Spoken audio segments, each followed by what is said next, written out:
ìlú ti dáwóró táwọn ẹ̀yìn èèyàn nípínlẹ̀ Kwara ẹ wo àwọn èèyàn bó ṣe ń digbá tí wọ́n ń dagbọ̀n tí wọ́n bẹ̀rẹ̀ sí ní kó kúrò nínú ìlú látàrí hílàhílo ìsọsí àwọn bandit àwọn terrorist afẹ̀míṣòfò tó jẹ́ pé wọ́n ti fẹ́ pa gbogbo wọn tán. Àwọn Yorùbá bọ̀ wọ́n ní kójú má rí bí báyìí gbogbo ara lògùn ẹ o. Ẹ wo àwọn tẹ́ ń wò yìí gbogbo wọn ti bẹ̀rẹ̀ sí ní sá kúrò nínú ìlú gbogbo wọn ti digbá wọn ti dagbọ̀n ẹ wo gbogbo inú ìlú yẹn bó ṣe dá lọ páro.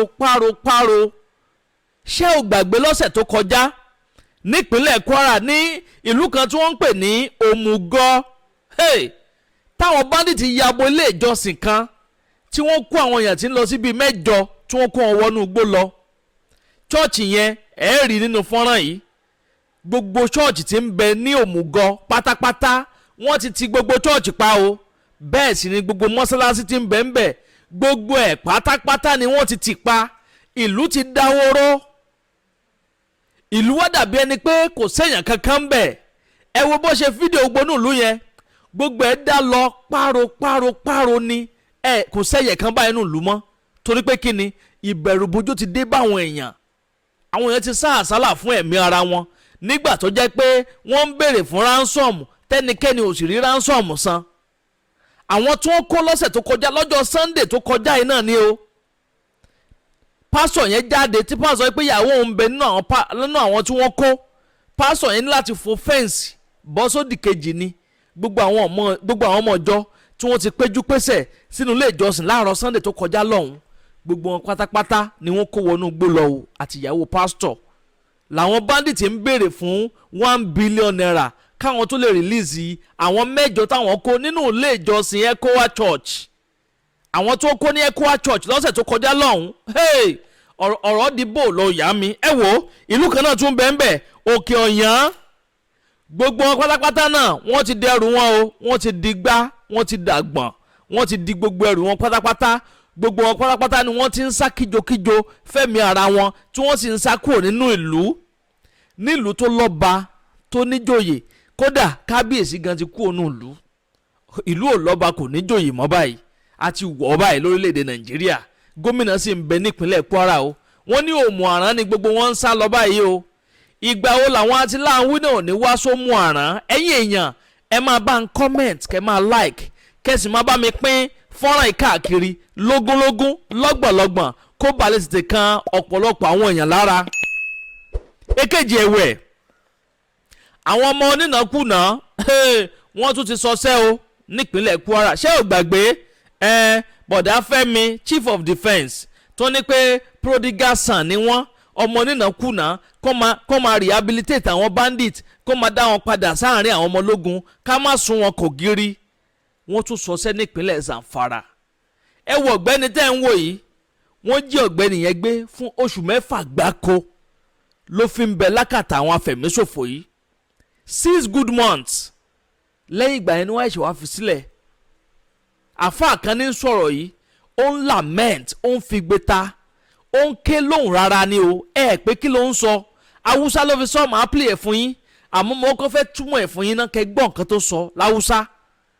Ó ní pé kí ló dé ná tó fi jẹ́ pé àwọn ọmọ ẹ̀kúnnù àwọn arẹwà ni wọ́n ń jí gbé àwọn ẹni tí ò léèyàn tí ò lẹ́nìkan ni wọ́n ń jí gbé. Ó ní kí ló dé tí ò kí ṣe Seyi Tinubu ni wọ́n ń jí gbé pé kí Seyi Tinubu náà kó wọn náà wá lọ experience nǹkan láwọn people yìí experience for goodness sake. Àwọn kan ni wọ́n ń di gbádàgbọ̀n kúrò nípínlẹ̀ Kwara báyìí nínú ìlú tó fi ọ̀pọ̀lọpọ̀ wọn sorí sí. Wọ́n ní ṣe bí gbogbo àwọn tó fẹ́ dìbò náà lẹ́ti kidnap tán yìí gbogbo àwọn tó fẹ́ dìbò tó kù gbogbo wọn náà wọ́n ti kúrò nínú ìlú tán táwa ló kù tó fẹ́ dìbò fún àwọn tó fẹ́ dìbò fún. Eléyìí gbẹnu tán o ẹ̀yin èèyàn mi ó lékenkà bẹ́ẹ̀ náà ló pakasọ. Màá yí fọ́nrán yẹn sókè ní ìsín. Àkọ́kọ́ náà ẹ kọ́kọ́ gbọ́rọ̀ lẹ́nu àwọn tó ń kú ní inú ìlú OMUGO àti Ọ̀yàn Òkè Ọ̀yàn ẹ gbọ́rọ̀ lẹ́nu gbogbo wọn gbogbo bí gbogbo wọn ṣe ń digbá tí wọ́n ń dagbọ̀n.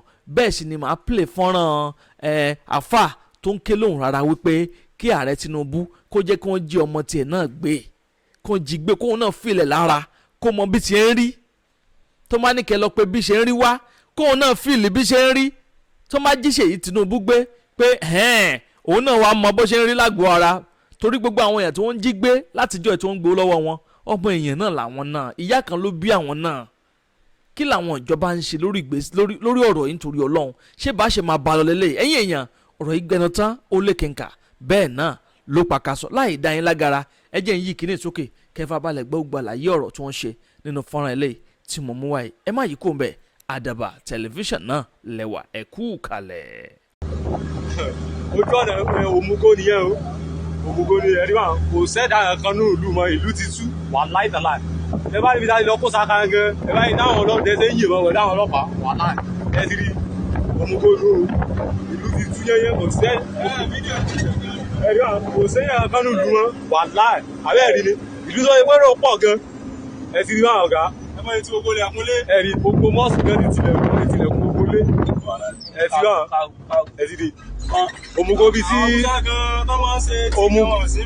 òmùgọ̀ tí kí ló kọ rẹ̀ láti kóyàn níjọ Sunday tó lọ yẹn oníyàn nínú chọ́ọ̀chì ẹ ti bá ibẹ̀ láwà yìí o ọgbẹ́ ti dáni tilẹ̀ láti sọ́wọ́ márùn wà láì tẹ́tẹ́ níbi láti kó sakasẹ́ ẹ o lẹ́yìn àwọn bàbá tó wá gbowó lọ́wọ́ wa yẹn àwọn bàbá gan ẹ̀rọ ń sọ wa ní ẹ ti bá ẹ ti rí ẹ̀sìn àwọn ọlọ́pàá tó wà lọ́ọ̀kan àwọn nìkan ló kù nínú òmùgọ̀ wọn ẹ̀sìn chọ́ọ̀chì bíi tí láti yìnbọn láti gbé yànjọ Sunday yẹn ìbẹ̀lẹ̀ adé ló mú gbogbo bá ẹ̀sìn rí wà ilé àwọn pásọ̀ yẹn nù ìlú ti tú Ọlọ́run ṣàánú wa ló máa rán gbogbo ẹ̀ ti sáwó máa rán o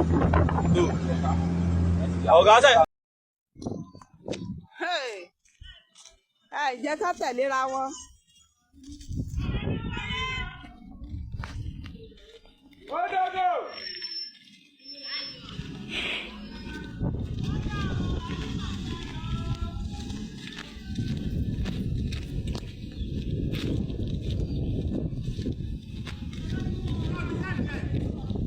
Tí rí sáǹdì fa àwọn tìsàlẹ̀ ti lọ. Èmi náà ni mo sáǹdì ta ni.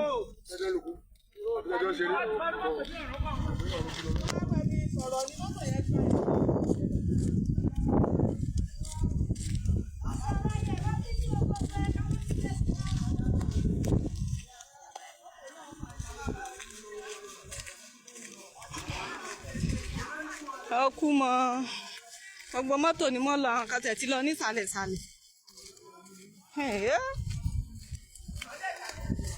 Ẹ tí ì débẹ̀ o ẹ tí ì débẹ̀ mo ṣẹ̀ṣẹ̀ ń lọ bẹ̀ ni o.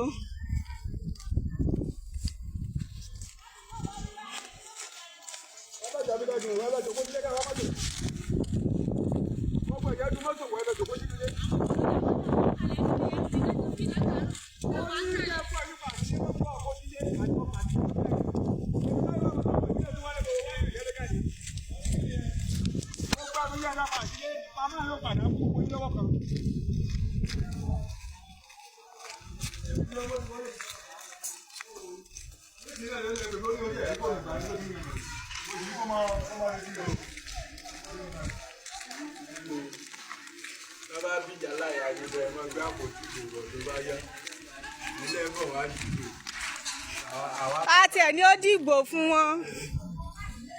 Ọgbà àwọn tó fẹ́ dìgbò wọn ti pa wọ́n tán.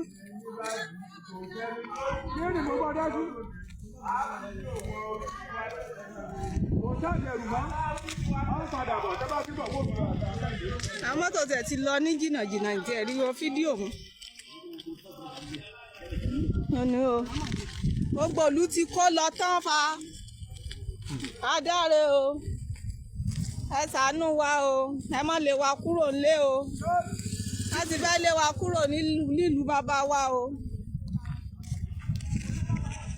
Wọ́n ti lé wa o.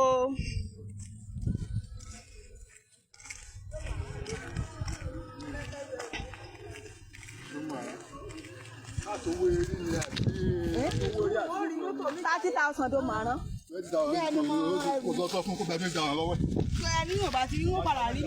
Mutum a ƙauye a Zamfara aka kai shi aka gallaza masa ko aka kashe shi ko ake masa duka ko ake masa kaskanci me yasa ba kama ɗanka ba na ma kama sunansa me yasa ba kama Seyi ba wani ya fi wallahi sai Allah ya tambaye ka wallahi shugaban kasa sai Allah ya tambaye ka me yasa ba kama Seyi ba me yasa ba kama Seyi ba a ce kama bayan Allah a ce a Zamfara me yasa ba kama Seyi ba wallahi sai Allah ya tambaye ka duk wanda yake da wannan haƙi wallahi sai Allah ya tambaye shi gobe kiyama sai Allah ya tambaye shi me yasa ba kama ku ba mu rabu ma da cin abinci ba ma iya cin abinci wasu ba sa iya cin abinci wallahi ma a rabu da wannan ma me yasa ko cin abincin ma wallahi sai Allah ya tambaye ka me yasa wani ji yunwa Seyi bai ji yunwa ba me yasa wani ya rasa abin da zai yi dinkin sallar Seyi bai rasa ba in ina sallar zidan na jima baya sallar me yasa wallahi sai Allah ya tambaye ka da kuma duk wanda yake ba kai haƙƙi da ba kai kaɗai ba wasiya ta gaba ga matasanmu. Agbe ní gbére pàdé olókun, àdùkò ní gbére pàdé ọlọ́ṣà, òdìdẹrẹ́ ní gbére pàdé wọn lóde ìwò fún ìwọ ọmọkùnrin tí nǹkan rẹ̀ ò ṣe déédé. Ìwọ ọmọkùnrin tí ìyàwó rẹ̀ ó ṣẹ̀ṣẹ̀ mọ gbọ́ jìgìjìgì lára lójú lọ mú kára rẹ̀ ó tó le. Ìwọ ọmọkùnrin tó ń retí ọmọ bíbí. Ìwọ ọmọkùnrin tó fẹ́ ṣe nǹkan tó dáa láyé pẹ̀lú aya rẹ̀ tí ìfàyàlóyà tí ó fi di nǹkan tó dáa. Ìwọ tásítọ̀ rẹ̀ ń sàn tí ò kí tó láti dọmọ. Ìwọ ọkùnrin tára rẹ̀ ò le. Ìwọ ọkùnrin ṣe ẹ̀kan dìde. Ìwọ ọkùnrin tátàn rẹ̀ ò dúró déédéé. Ìwọ ọkùnrin tó ń retí ọmọ. Ìwọ ọkùnrin tó ṣẹ̀ṣẹ̀ ṣègbéyàwó. Ọgbọ́ capable herbal energy capsule ló nílò fún gbogbo àìṣedéédé ara rẹ̀ kó o lè jẹ́rìí sọmọ bíbí àti nǹkan tó dáa láti ṣe.